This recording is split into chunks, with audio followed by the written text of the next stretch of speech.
Share করছি pizza recipe. এখানে আছে চিকেন কিমা নুন হলুদ মাখানো, আর আছে বাটার, চিজ, অরিগানো।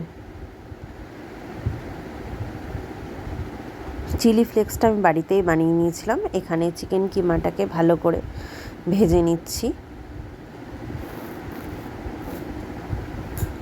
নুন হলুদ মিষ্টি দিয়ে আর সাদা তেল দিয়ে আমি এখন ময়দাটাকে মেখে নেব।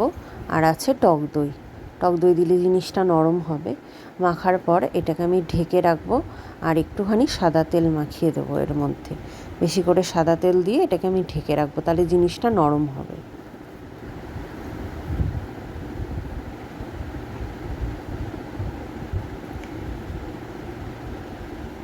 এরপর আমি কড়াইতে বানিয়ে নিচ্ছি পিৎজা সস। এর মধ্যে দিচ্ছি নুন, মিষ্টি,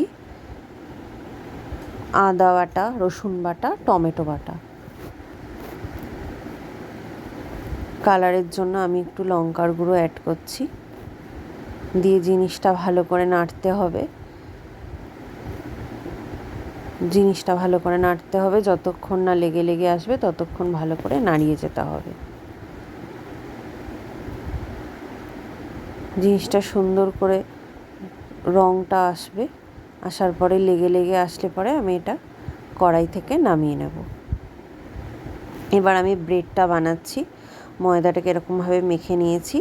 উপর থেকে আমি ডিম সেদ্ধ দেব, একটু বাটার দেব, সসটা দেব, আর চিকেন কিমাটা দেব, সাথে একটু চিজ দেব, আর দিয়েছিলাম কাঁচা পেঁয়াজ আর ক্যাপসিকাম। এবার আমি কড়াইয়ের মধ্যে একটা ফ্রাই প্যান বসিয়ে গরম করে এটাকে দিয়েছি বসিয়ে। ভেপারে এটাকে ঢেকে দিয়েছিলাম, ভেপারে হয়ে গেছে জিনিসটা। এবার আমি দেখুন প্লেটের মধ্যে ঢেলে কেটে নিচ্ছি। সুন্দর পিসটা আলাদা হয়ে যাচ্ছে কাটার সাথে সাথে। দেখুন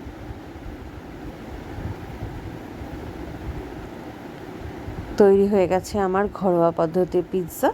এভাবে আপনারাও বাড়িতে বানিয়ে দেখতে পারেন। জিনিসটা খেতে কিন্তু দারুণ হয়েছিল। আপনারাও বাড়িতে ট্রাই করুন। Thank you.